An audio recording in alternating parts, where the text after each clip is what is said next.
এখানে টোটো স্ট্যান্ড, এখান থেকে আর টোটো ভিতরে যেতে দেবে না। বকখালি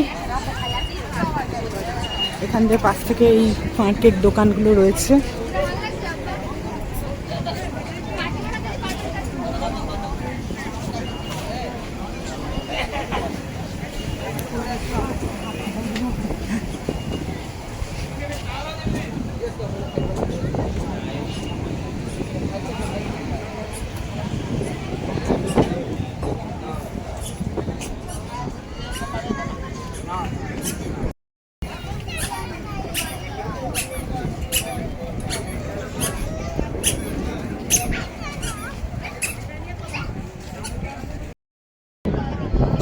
এই হলো বকখালির সি বিচ রাতের বেলায়।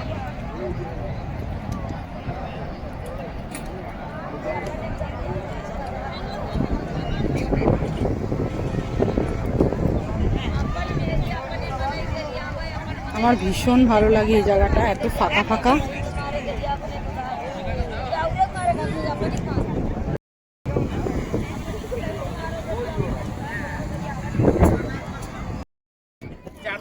ভারতবর্ষের সমস্ত ট্যুরিস্ট স্পটগুলোতে নোংরা ঠিকই থাকে, তো এই নোংরাগুলো পরিষ্কার করার দায়িত্ব যদি প্রশাসন নেয় তাহলে কি ভালো হয় না?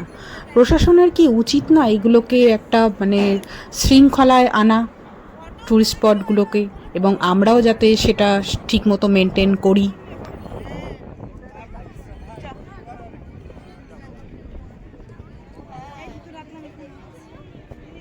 কেন ওর ছেলেকে নিয়ে জলে নেমেছে?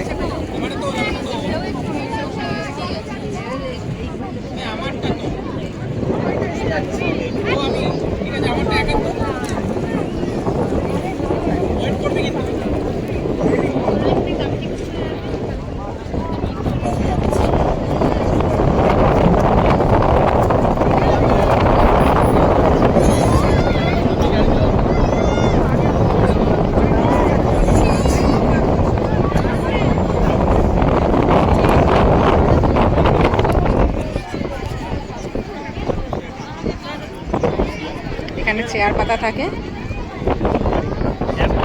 খাওয়ার জন্য।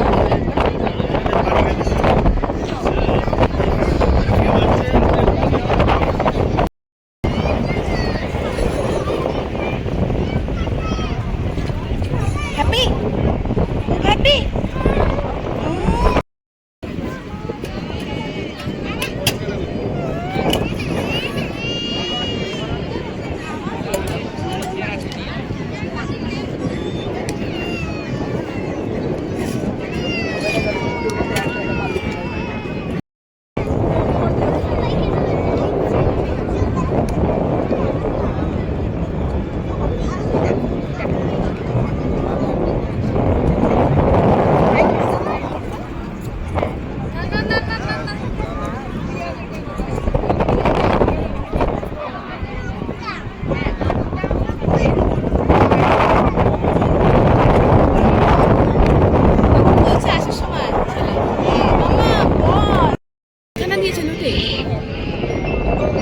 নাও খেয়ে বলো এবার কেমন খেতে।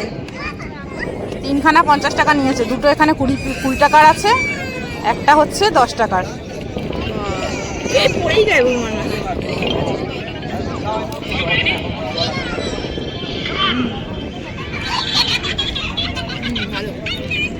লোটে মাছটা কিন্তু একদম টাটকা আর খুব সুস্বাদু খেতে ছিল।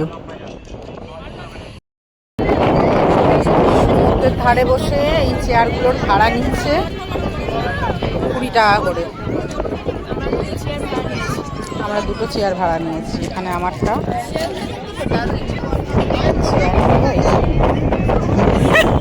হাওয়াতে চেয়ারগুলো নিচ্ছি ভাড়া 20 টাকা করে।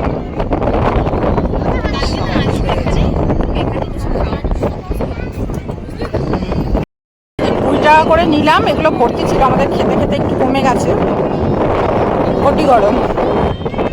ঘটি গরমওয়ালাটা ওইখানে দাঁড়িয়ে আছে। খা,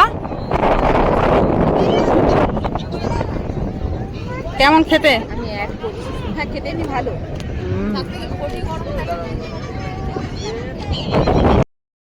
এই যে চাঁদ, কালকে পূর্ণিমা লাগবে রাত্রি 8:30 থেকে, তখন দেখবো এই সমুদ্রের জল কোথায় থাকে। এখন অনেকটাই কাছে আছে, তো আস্তে আস্তে যা দেখা যাচ্ছে এটা ভাটা নেমে যাচ্ছে, কি তাই তো?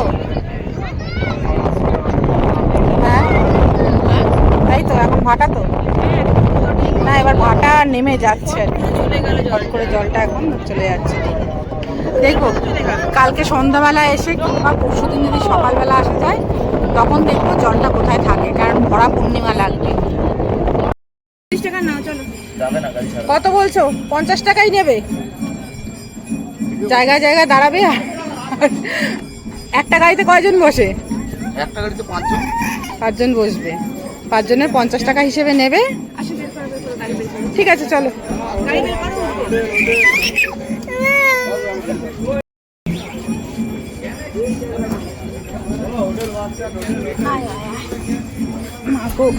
কিছু করার নেই, ওরা এই করবে, এই সুযোগ।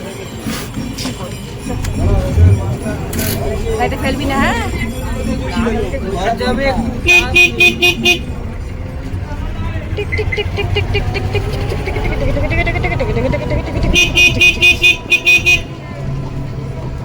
তোমার কেমন লাগছে? গাড়িটা আবার 100 টাকা দিয়ে কিনলো।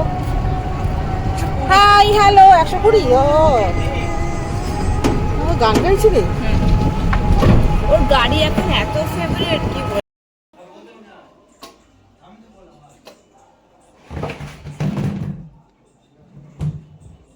আর লোটে মাছের একটু ইয়েটা দেখো, লোটে মাছ নিয়ে নিলাম। এখান থেকে আমরা 160 টাকার মাছ কিনলাম। এগুলি রান্না করানো হলো আর এক জায়গা থেকে, সেখানে মজুরি নিল 200 টাকা। একবারে মাছের গোডাউন থেকে নিয়ে নিয়েছি। কত হয়েছে? 370। খেতে ভালো তো হবে তো? খেতে পারা যাবে তো? আচ্ছা এটা কত দাম হলো? 370, তাহলে 350 মতো কত?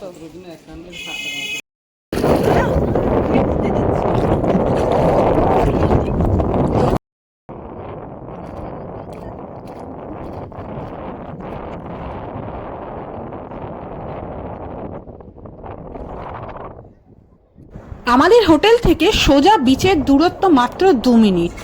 আর এই বিচটা কিন্তু মেন বিচ, যে বকখালির যে মার্কেট এরিয়া কালকে গেছিলাম রাতের বেলা, সেইখান থেকে কিন্তু অনেকটাই দূরে। দেখুন একবার জুম করে দেখাচ্ছি ওই জায়গাটা, ওই যে ওইখানটায় রয়েছে মেন মার্কেটটা, ওইখানে রয়েছে। সেখান থেকে এই জায়গাটা আরো বেশি ফাঁকা ফাঁকা এবং জলটাও অনেকটা বেশি বেশি। আর আমাদের এই পুচকেকে দেখুন, জল একবার পেলে হয়, জলের সঙ্গে এত খেলা ওর, ছোটোর থেকেই জল নিয়ে খেলতে খুব ভালোবাসে, জলের মধ্যে সুইমিং পুলে ভীষণ ভালোবাসে।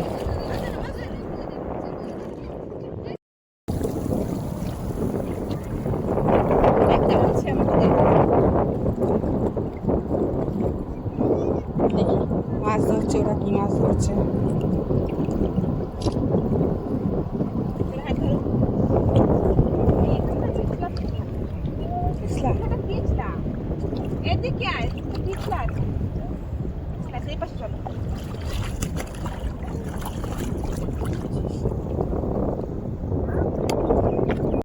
এমনি জিজ্ঞেস করছি, জিজ্ঞেস করতে পারি না?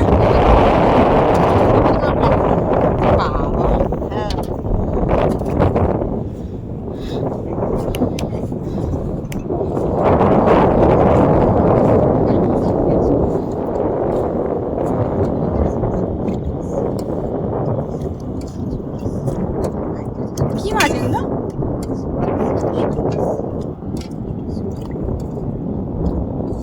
হ্যাঁ গো, হ্যাঁ এখানে ছিল এগুলো চিংড়ি মাছ, একদম ছোট ছোট, জাস্ট একটা দাড়ির মতন। মানে ওগুলোকে ওরা নিয়ে গুনে গুনে নেয়। হ্যাঁ, আমার সঙ্গে কথা বলছিল না এই কারণে যে ওদের গোনাতে ভুল হয়ে যাবে। তো এগুলো নিয়ে হয়তো মানে কিভাবে চাষ করে আলাদা করে, সেই জন্য এখানে সমুদ্র থেকে ওরা তুলে নেয়।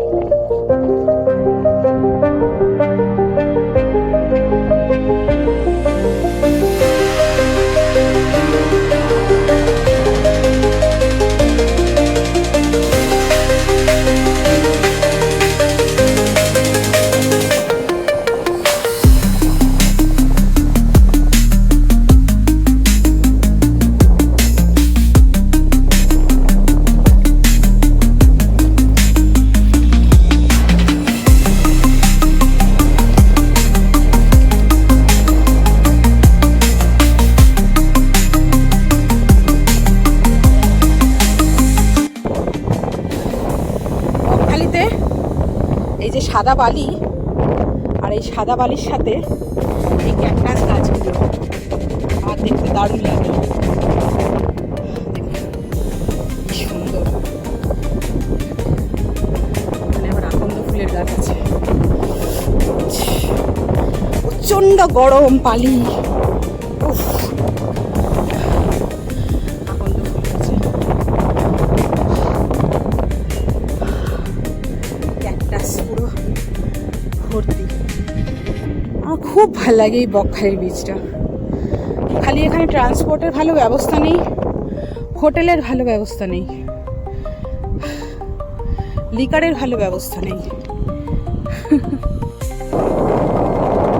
আপনারা যদি কখনো বকখালি না আসেন, বকখালি অবশ্যই একবার আসবেন, আমার খুব ভালো লাগে। আর যারা এসেছেন তারা বলবেন একবার যে এই বকখালি জায়গাটা আমাদের কেমন লাগে। দেশের মতো লাগছে। এই জিনিসটা আমাদের ইন্ডিয়াতে আর কোথাও দেখা যায় না। আর একদমই নির্জন বীচ সেটা, চারিদিকে লোকজন। দীঘার দীঘাতে তো ভীষণ ভিড়।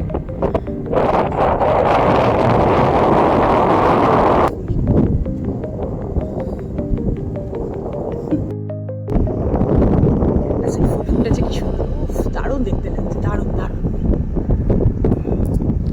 ক্যাকটাসে যে এত সুন্দর ফুল হয় আমি জানতাম না।